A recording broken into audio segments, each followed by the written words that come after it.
اعوذ باللہ من الشیطان الرجیم بسم اللہ الرحمن الرحیم۔ اللہ تبارک و تعالیٰ کے نام سے شروع جو بڑا مہربان اور نہایت ہی رحم و کرم کرنے والا ہے۔ پیارے دوستو، معراج النبی صلی اللہ تعالی علیہ وآلہ وسلم کا واقعہ اسلام کی تاریخ کے اہم ترین اور عظیم واقعات میں سے ایک ہے، جس میں رسول اللہ صلی اللہ تعالی علیہ وآلہ وسلم کو آسمانوں کے سفر پر بلایا گیا اور اللہ تبارک و تعالیٰ کے قرب کا شرف عطا کیا گیا۔ اس سفر میں جہاں معراج کا آغاز اور آسمانوں پر مختلف انبیاء کرام علیہ السلام سے ملاقات ہوئی، وہاں واپسی کا سفر بھی نہایت اہمیت کا حامل ہے۔ پھر دوستو، واپسی کے سفر میں کئی اہم واقعات پیش آئے جن کا ذکر احادیث اور تاریخ کی کتب میں تفصیل سے ملتا ہے۔ پھر دوستو، آج ہم بات کریں گے معراج النبی کے واپسی کے سفر کے بارے میں۔ ویڈیو میں آگے بڑھنے سے پہلے آپ سے گزارش ہے کہ اگر آپ ہمارے چینل پر نئے ہیں تو ہمارے چینل کو سبسکرائب لازمی کر لیں تاکہ اسی طرح خوبصورت واقعات آپ تک پہنچتے رہیں۔ پھر دوستو، جب رسول اللہ صلی اللہ تعالی علیہ وسلم اللہ تعالیٰ کے قرب سے واپس لوٹے تو آپ نے دوبارہ ساتوں آسمانوں اور مختلف مقامات کا سفر کیا۔ آپ نے وہی منظر دیکھے جو پہلے آپ کو معراج کے دوران دکھائے گئے تھے۔ ان میں جنت و دوزخ کے مناظر، نیک و بد اعمال کا نتیجہ اور مختلف قوموں کے انجام شامل تھے۔ پھر دوستو، نماز معراج النبی کا سب سے بڑا تحفہ تھا جو اللہ تعالیٰ نے اپنی امت کو عطا فرمایا۔ یہ تحفہ ہمیں اللہ کے قریب لانے، روحانی سکون عطا کرنے اور دنیا و آخرت میں کامیابی حاصل کرنے کا ذریعہ ہے۔ معراج کے اس واقعے سے ہمیں یہ بھی سبق ملتا ہے کہ اللہ تعالیٰ ہمیں اپنے بندوں پر رحمت نازل کرنے کے لیے ہر وقت تیار رہتا ہے، اور ہمیں چاہیے کہ ہم نماز کو اپنی زندگی کا لازمی حصہ بنائیں۔ ہم مسلمان قوم پر 5 وقت کی نماز فرض کی گئی، اس کے بارے میں ہم ذکر کرتے ہیں۔ نماز مسلمانوں کے لیے سب سے اہم عبادت میں سے ایک ہے، اور یہ تحفہ ہمیں واقع معراج النبی صلی اللہ علیہ وسلم کے دوران عطا کیا گیا۔ نماز کا یہ تحفہ اللہ تعالیٰ اور اس کے پیارے نبی صلی اللہ تعالی علیہ وآلہ وسلم کے درمیان ایک خصوصی ملاقات کا نتیجہ تھا، جس میں رسول اللہ صلی اللہ تعالی علیہ وآلہ وسلم کو امت کے لیے یہ عظیم نعمت دی گئی۔ نماز کے تحفے کو سمجھنے کے لیے ہمیں واقع معراج کو اس طرح بیان کیا گیا ہے۔ جب رسول اللہ صلی اللہ تعالی علیہ وآلہ وسلم کو معراج کے موقع پر اللہ تبارک و تعالیٰ کے حضور بلایا گیا تو وہاں آپ صلی اللہ علیہ وسلم نے اللہ کی قربت حاصل کی۔ اسی ملاقات کے دوران اللہ تعالیٰ نے امت مسلمہ کے لیے 50 نمازیں فرض کیں۔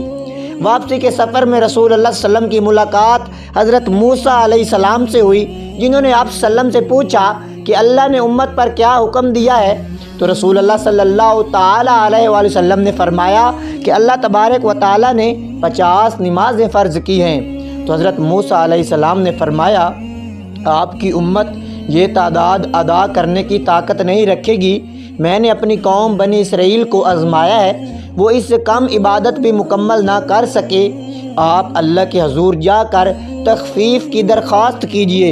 پھر دوستو، رسول اللہ صلی اللہ تعالی علیہ وآلہ وسلم نے اللہ تعالیٰ کے حضور بار بار درخواست کی، اور ہر بار اللہ کی رحمت سے نمازوں کی تعداد میں کمی کی گئی۔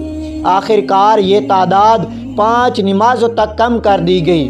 جب نمازوں کی تعداد 5 کر دی گئی تو اللہ تبارک و تعالیٰ نے فرمایا، یہ 5 نمازیں 50 کے برابر ہوں گی، ہر نماز کا اجر 10 گنا ہوگا، اور میں اپنا حکم تبدیل نہیں کرتا۔ یعنی اگر مسلمان 5 وقت کی نماز پڑھتے ہیں تو انہیں 50 نمازوں کا اجر ملتا ہے۔ پھر دوستو، اللہ کے قرب کا ذریعہ بناتے ہیں نمازوں کا تحفہ۔ نماز اللہ کے ساتھ تعلق قائم کرنے کا سب سے بڑا ذریعہ ہے۔ یہ وہ واحد عبادت ہے جو براہ راست معراج کے موقع پر دی گئی۔ پھر دوستو، نماز دن میں 5 مرتبہ اللہ سے ملاقات کا موقع فراہم کرتی ہے، جو بندے کو اللہ کی رحمت اور ہدایت کے قریب کرتی ہے۔ اللہ تعالیٰ نے اپنی رحمت سے امت کے لیے نماز کو آسان بنایا، لیکن اس کا اجر اتنا ہی عظیم رکھا جتنا کہ 50 نمازوں کا تھا۔ پھر دوستو، نماز کو دین اسلام کا ستون کہا گیا ہے۔ یہ ایمان کا عملی مظاہرہ ہے اور بندے کی زندگی میں روحانی، جسمانی اور اخلاقی تبدیلی لاتی ہے۔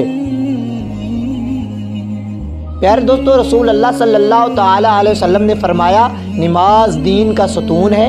جس نے نماز قائم کی اس نے دین کو قائم کیا، اور جس نے اسے چھوڑ دیا اس نے دین کو ڈھا دیا۔ قیامت کے دن سب سے پہلے بندے کے اعمال میں سے نماز کا حساب ہوگا۔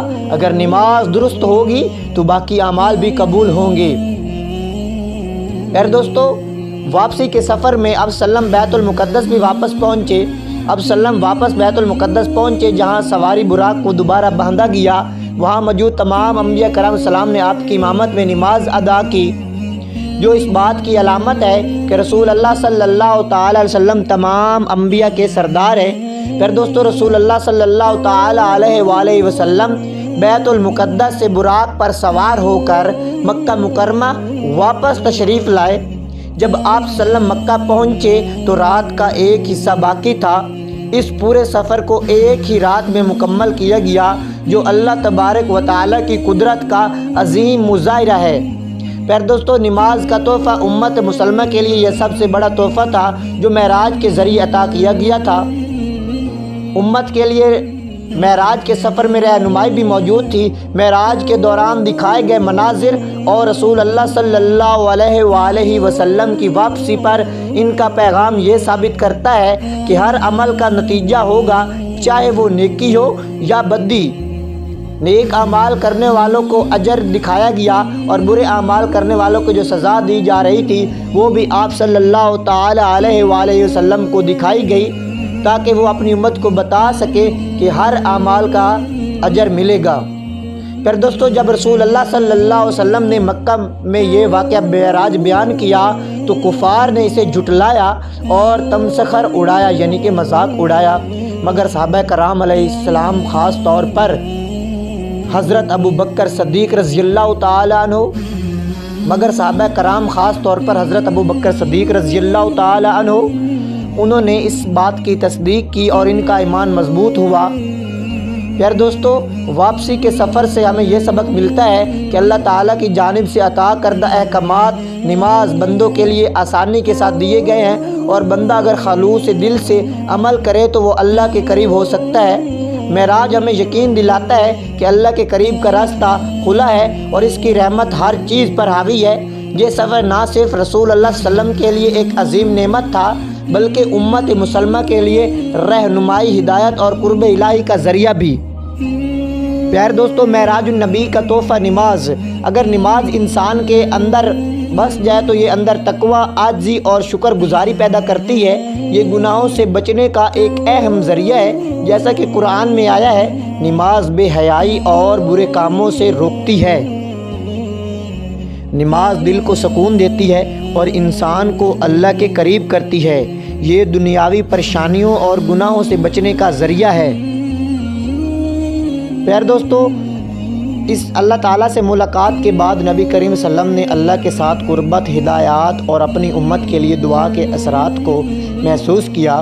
اس ملاقات سے نبی صلی اللہ علیہ وسلم کو نہ صرف اپنی نبوت کی تکمیل کا یقین ہوا، بلکہ آپ کی روحانیت اور بلند مقام میں مزید اضافہ ہوا۔ اس موقع پر نبی اکرم صلی اللہ تعالی علیہ وسلم کو جنت و دوزخ کے مناظر اور امت کی فلاح و بہبود کے لیے مزید علم اور حکمت عطا کیا گیا۔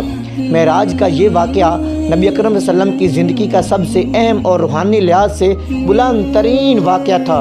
اللہ سے براہ راست ملاقات نے نبی کریم صلی اللہ علیہ وسلم کو نبوت کی تصدیق کی اور آپ کو اپنی امت کی ہدایت کے لیے مزید تقویت بخشی۔ اس ملاقات نے نبی صلی اللہ علیہ وسلم کو اللہ کے ساتھ ایک خاص نوعیت کا تعلق قائم کرنے کا موقع فراہم کیا، جس کے بعد اب صلی اللہ علیہ وسلم کی نبوت میں مزید قوت اور حکمت آئی۔